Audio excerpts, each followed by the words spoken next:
Big Boss Malayalam season 6 episode number 58ന്റെ live അപ്ഡേറ്റിലേക്ക് പോവാം. ഇന്നത്തെ ലൈവ് തുടങ്ങുന്നതിന് മുന്നേ നമ്മൾ ഇന്നലെ രാത്രി കുറച്ച് ജാസ്മിന്റെ കരച്ചിലുകൾ നമ്മൾ കണ്ടു. ഗബ്രി പോയ വിഷമത്തിൽ ജാസ്മിൻ ഗബ്രിയുടെ ഫോട്ടോ പിടിച്ച് കരയുന്നു, അങ്ങോട്ടും ഇങ്ങോട്ടും നടക്കുന്നു, കിടക്കുന്നു, ഗബ്രി എന്ന് വിളിച്ച് ഓടുന്നു, മെന്റലി ഡൗൺ ആയിരിക്കുന്നു, ഒറ്റയ്ക്ക് കിടക്കുന്നു, ഒറ്റയ്ക്ക് ഇരിക്കുന്നു.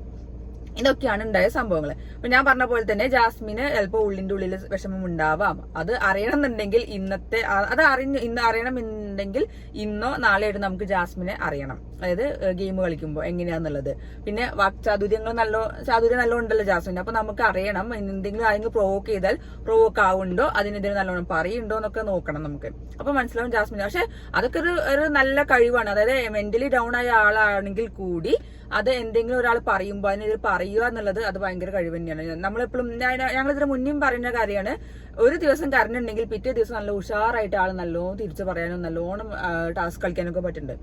അപ്പോഴാണ് നമുക്ക് തോന്നാറ് കൂടുതൽ ഡ്രാമയാണോ അല്ലയോ എന്ന് തോന്നുന്നത്. നമുക്ക് കൂടുതൽ അങ്ങനെ ഉണ്ടാവാറ്. ഒരു മെന്റലി ഡൗൺ ആയ ആൾ പെട്ടെന്ന് ഒരു റിക്കവർ ആവാൻ ചിലപ്പോൾ 2-3 ദിവസം പിടിക്കണം. പക്ഷെ ജാസ്മിൻ എന്ന് പറഞ്ഞാൽ പെട്ടേന്ന് പറഞ്ഞിട്ടാണ് ജാസ്മിൻ നല്ല ഉഷാറായിട്ട് കളിക്കുക. അതുകൊണ്ടാണ് നമുക്ക് അങ്ങനെ തോന്നിയത്. ഞാൻ എന്നിട്ട് പറയും ചെയ്തു, മേ ബി ജാസ്മിന്റെ ഉള്ളിൽ മേ ബി വിഷമം ഉണ്ടാവാം, ഗബ്രി പോയതിന്റെ സങ്കടമൊക്കെ ഉണ്ടാവാം. പക്ഷെ നമ്മൾ ഇന്നലെ കുറെ രാത്രി അതൊക്കെയാണ് കണ്ടത്. ഗബ്രിന്റെ ഫോട്ടോ പിടിച്ചിട്ടും റസ്മിന്റെ കൂടെ ഇരുന്ന് പറയുന്നുണ്ട്, അയ്യോ ഗബ്രി പോയിട്ടുണ്ടാവില്ല. ഇപ്പൊ ജാസ്മിന്റെ വിചാരം ശരിക്കും ഗബ്രി സീക്രട്ട് റൂമിലാണ്. സീക്രട്ട് റൂമിൽ നിന്നിട്ട് എന്താ പറയാ, ആപ്പിളും ഫ്രൂട്ട്സും എന്തൊക്കെ കഴിച്ചുകൊണ്ടിരിക്കുകയാണ്, പഴങ്ങളൊക്കെ കഴിച്ചുകൊണ്ടിരിക്കുകയാണ്, എന്നെ കണ്ടുകൊണ്ടിരിക്കുകയാണ്, ആള് തിരിച്ചു വരും. അപ്പൊ ആ ഒരു മനസ്സിന്റെ ഉള്ളിൽ അത് ഇപ്പോഴും കിടക്കുന്നുണ്ട്. അതായത് ഗബ്രി തിരിച്ചു വരും, ഗബ്രി ഔട്ടാവില്ല, ഗബ്രി നല്ലൊരു പ്ലെയർ ആണ്, പിന്നെ എങ്ങനെയാണ് ഔട്ടായത് എന്നുള്ളത് നമുക്കറിയാം. ജാസ്മിനും ഗബ്രീന്റെയും രണ്ടുപേരും നോമിനേഷൻ വന്നപ്പോൾ വോട്ട് സ്പ്ലിറ്റ് ആയിട്ടുണ്ടാവും. പിന്നെ ഗബ്രീനെ എല്ലാവരും ഗബ്രി ഔട്ടാവണം എന്ന് ആഗ്രഹിക്കുന്നവരാണ് കൂടുതൽ ഉണ്ടായത്. പക്ഷെ ഞാൻ പറയട്ടെ, നമ്മൾ പറഞ്ഞ പോലെ തന്നെ ഗബ്രി നല്ലൊരു പ്ലെയർ ആയിരുന്നു, നല്ലൊരു പ്ലെയർ ആണ്. ഒറ്റയ്ക്ക് കളിച്ചിരുന്നെങ്കിൽ ടോപ്പ് 5 അത് അവിടെയുള്ള എല്ലാവരും പറഞ്ഞ സംഭവമാണ്. ഒറ്റയ്ക്ക് കളിച്ചിരുന്നെങ്കിൽ ഈ കോംബോ പിടിക്കാതെ ഒറ്റയ്ക്ക് കളിച്ചിരുന്നെങ്കിൽ രണ്ടുപേരും, അത് ജാസ്മിൻ സെപ്പറേറ്റ്ലി ഗബ്രി സെപ്പറേറ്റ് ആയിട്ടാണെങ്കിലും ടോപ്പ് 5 വരേണ്ട ആളായിരുന്നു. ശരിക്കും ഗബ്രിയാണ് ശരിക്കും ഞാൻ പറയാ ടോപ്പ് 5 വരേണ്ട ഒരാളെന്ന് തോന്നി. കാരണം അത്രയും നല്ല പറയാനും അറിയാം, ഗെയിം കളിച്ചിട്ട് ടാസ്ക് നല്ല ബുദ്ധിമാനാണ്. നല്ല ഗെയിമിനെ അനലൈസ് ചെയ്ത് അതിന് കറക്റ്റ് പറയാനും നല്ലോണം അറിയാന്നുള്ളത്. ശരിക്കും എന്താ, നമ്മൾ കഴിഞ്ഞ പ്രാവശ്യം വിഷ്ണു ജോഷി ഉണ്ടായിരുന്നില്ലേ, വിഷ്ണു അതിന്റെ ഇടയ്ക്ക് നല്ല പ്ലെയർ ആയിരുന്നു, നല്ല ബുദ്ധിപരമായിട്ട് കളിച്ചായിരുന്നു. പക്ഷെ അതിന്റെ ഇടയ്ക്ക് നമുക്കൊരു 10ാമത്തേക്ക് അയച്ചോ എന്താ ഇപ്പൊ ഔട്ടായി. അപ്പൊ നമ്മൾ ശരിക്കും ഷോക്കായി. അതാണ് പ്രേക്ഷകരുടെ വോട്ടിങ്ങിനനുസരിച്ചിട്ടാണ് ഗബ്രി ഔട്ടായത്. അപ്പോൾ ആ ഒരു ഇതിലാണ് ജാസ്മിൻ സങ്കടപ്പെട്ടുകൊണ്ടിരുന്നത് ഇന്നലെ രാത്രി മുതൽ. ഇന്ന് രാവിലെ എന്താന്ന് വെച്ചാൽ രാവിലെ ഫുൾ ടൈം കിടത്താൻ തന്നെയായിരുന്നു. എല്ലാവരും പണിയെടുക്കുന്നു, ജാസ്മിൻ അവിടെ കിടക്കായിരുന്നു, ഒരു പണിയെടുക്കേണ്ടതില്ല. അപ്പോൾ നമ്മൾ കഴിഞ്ഞ ആഴ്ച പറഞ്ഞ പോലെ വീക്കെൻഡ് എപ്പിസോഡ് കഴിഞ്ഞാൽ ജാസ്മിൻ പിന്നെ ഒരു പണിയെടുക്കില്ല. ആ ഒരു ക്ഷീണത്തിൽ 2-3 ദിവസം അങ്ങനെ കളയും. പിന്നെ 2-3 ദിവസം കുറച്ച് മാത്രം ആക്റ്റീവ് ആവും. അങ്ങനെയാണ്. പിന്നെ ടാസ്ക് ഒക്കെ വരുമ്പോൾ അടിപൊളിയായിട്ട് കളിക്കുകയും ചെയ്യും. അപ്പൊ അതാണ് ജാസ്മിന്റെ ഒരു ഗെയിം. എന്തായാലും നല്ല ഗെയിം തന്നെയാണ്. കാരണം പണിയെടുക്കണ്ടെങ്കിൽ പണിയെടുക്കണ്ട, ആ ഒരു അടവ് വെച്ചിട്ട് അത് ഇത്രയും കാലം പോയില്ലേ, ഇപ്പൊ 9ാമത്തെ ആഴ്ചയല്ലോ, അതുവരെ പോയല്ലോ. അപ്പൊ നല്ലൊരു ഗെയിം തന്നെയാണ് ശരിക്കും. പിന്നെ നമ്മൾ വേറെ കണ്ടത് ഋഷിയാണ് ക്യാപ്റ്റൻ ആയത്. പക്ഷെ ഋഷി ക്യാപ്റ്റൻ ആണെങ്കിലും ബാക്കിയുള്ളവരാണ് ക്യാപ്റ്റന്മാര്. അതിൽ മെയിൻ ആയിട്ടുള്ള ക്യാപ്റ്റൻ അൻസിബയാണ്. അപ്പൊ അൻസിബയുടെ ഒരു ബുദ്ധിയാണ് ഋഷീന്റെ മേലെ നല്ലോണം പറയുന്നതും. ഋഷി അത് നല്ല കറക്റ്റ് ആയിട്ട് യൂസ് ചെയ്യുന്നുണ്ട്. അപ്പൊ ഇന്നലെ രാത്രി ഇവര് ഫുള്ള് പ്ലാനിങ് ആയിരുന്നു, എങ്ങനെയൊക്കെ ടീമിനെ തിരിക്കാം, ഏതൊക്കെ പേര് പവർ ടീമിൽ കയറാന്നൊക്കെ. അപ്പൊ ഏറ്റവും രസം എന്താ വെച്ചാൽ പവർ ടീമിൽ കയറിയ ആൾക്കാർ നമ്മൾ കണ്ടു. പവർ ടീം നോമിനേഷൻ ആ ഒരു സംഭവം ഉണ്ടായപ്പോൾ നമ്മൾ കണ്ടു അൻസിബ, നോറ, റസ്മിൻ, അഭിഷേക്.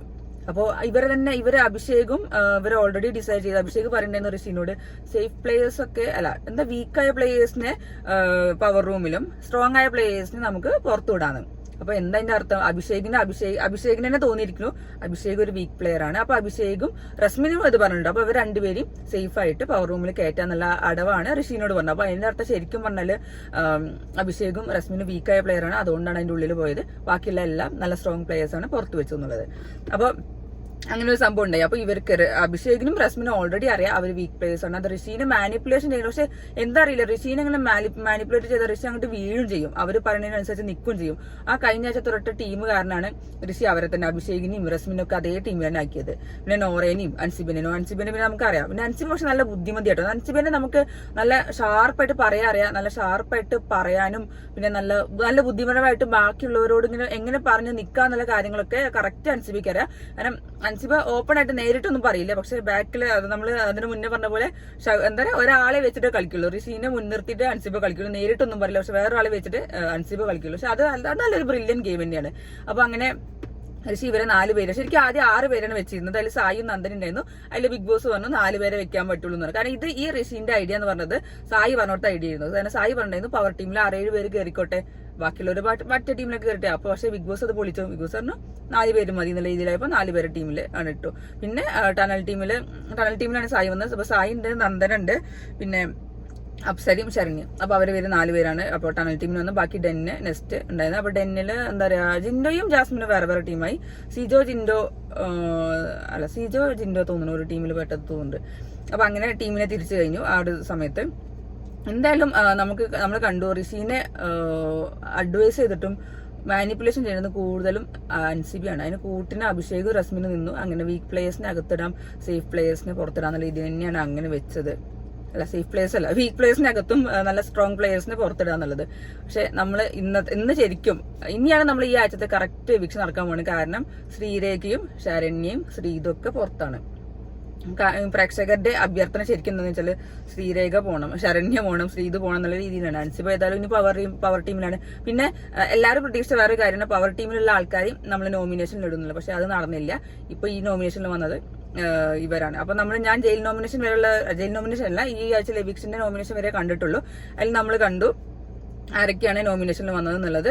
സായി ഇല്ല, ജാസ്മിൻ ഇല്ല, പിന്നെ അർജുൻ ഇല്ല, ബാക്കി എല്ലാവരും, പിന്നെ പവർ ടീമും പിന്നെ ക്യാപ്റ്റനും ഒഴികെ ബാക്കി എല്ലാവരും ഇതിൽ വന്നു, നോമിനേഷനിൽ വന്നിട്ടുണ്ട്.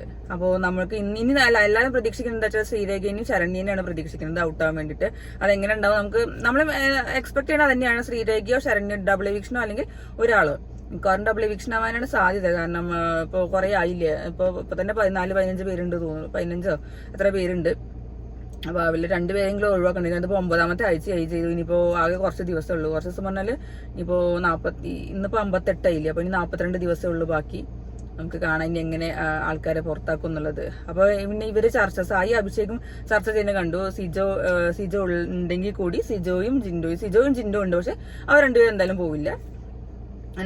എന്തായാലും വോട്ട് സ്പ്ലിറ്റ് ചെയ്ത് ശ്രീരേഖ ശരണ്യ ഇവരിൽ 2 പെണ്ണുങ്ങൾ പോകുന്ന രീതിയിലാണ് അഭിഷേക് പറയുന്നത്. അപ്പോ നമുക്ക് നോക്കാം ഇനി എങ്ങനെ പോകണമെന്നുള്ളത്. പിന്നെയാണ് അതിന്റെ ഇടയിലാണ് നമ്മളെ പ്രൊമോയില് കണ്ട ജാസ്മിൻ ജിൻഡോ ഫൈറ്റ് വന്നത്. ജിൻഡോ ഒന്ന് എടുത്തിട്ട് അതിന്റെ ഇടയ്ക്ക് ജാസ്മിൻ എന്തോ പറഞ്ഞതാണ്, ഗബ്രി അങ്ങനെയാണ്, ഗബ്രി ഇങ്ങനെയാണ്, എന്താ പറയുക, ഗബ്രി എല്ലാവരോടും നേരിട്ട് സംസാരിക്കുള്ളൂ, ഒളിച്ചിരുന്ന് സംസാരിക്കില്ല എന്നുള്ള സാധനം പറഞ്ഞപ്പോൾ അത് ജിൻഡോന്റെ മുന്നിൽ നിന്നാണ് പറഞ്ഞത്. ജിൻഡോ നൈസായിട്ട് പൊളിച്ചെടുക്കാൻ നോക്കി. അല്ലല്ല നീ അങ്ങനെയൊന്നല്ല, ഞാൻ ജയിലിലുള്ള സമയത്ത് നിങ്ങൾ 2 പേരും മാറി നിന്നിട്ട് എന്നെ കുറ്റം പറഞ്ഞിട്ടുണ്ട്, ഞാൻ കേട്ടിട്ടുണ്ട് എന്നൊക്കെ രീതി സംസാരിച്ചു. അങ്ങനെ അവർ തമ്മിൽ പെരും അടിയായി. അതിൽ ജാസ്മിൻ, അതാണ് നമ്മൾ പറഞ്ഞത്, ഇന്നലെ സങ്കടപ്പെട്ടിരിക്കുന്ന ജാസ്മിൻ ഇന്ന് നല്ല ഉഷാറായിട്ടും ഭയങ്കര പകയോ എന്തൊക്കെയോ വെച്ചിട്ടാണ് സംസാരിക്കുക. പകയോ ആയിക്കോട്ടെ, നമുക്കറിയില്ല. കാരണം അവർ ഗെയിമായിട്ട് കണ്ടിട്ടാണ് എന്തായാലും ജാസ്മിൻ അങ്ങനെ പറയുന്നത്. ജാസ്മിൻ നല്ലോണം ഗബ്രീനെ സപ്പോർട്ട് ചെയ്യുന്ന രീതിയിലൊക്കെ സംസാരിച്ചു. നേരിട്ട് പറയില്ല അങ്ങനെയാണ്. അത് ജിൻഡോ കൂത്തുന്ന സമയത്തൊക്കെ കൂത്തുണ്ട്. നീ കാരണമാണ് ജിൻഡോ പറയുന്നത്, നീ കാരണമാണ് ഗബ്രി പോയത്, നിങ്ങളുടെ കോംബോ വർക്ക് ഔട്ട് ആയിട്ടില്ലെങ്കിൽ ഗബ്രി ഇവിടെ തന്നെ നിന്നിരുന്നു, ടോപ്പ് 5 വരേണ്ട ആളിന്ന് നീയാണ് ശരിക്കും പോവേണ്ടിയിരുന്നത്, ഗബ്രി അല്ല പോവേണ്ടിയിരുന്നു. പിന്നെ ഫുൾ അവിടെ ചർച്ച ചെയ്യുന്നു, ഭയങ്കര അടിയായിരുന്നു.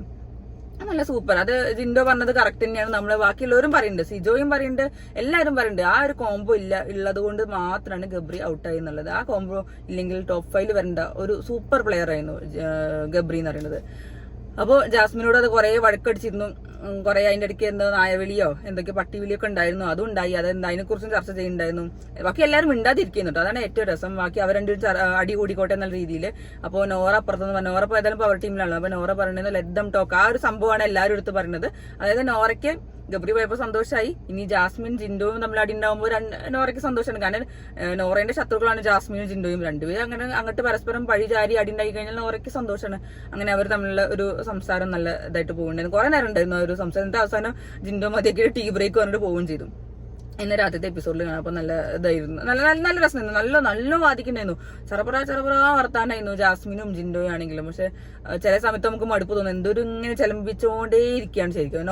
നോറേന്റെ വെച്ച് നോക്കുമ്പോൾ ജാസ്മിൻ ഭേദമാണ്, സൗണ്ട് വെച്ച് നോക്കുമ്പോൾ.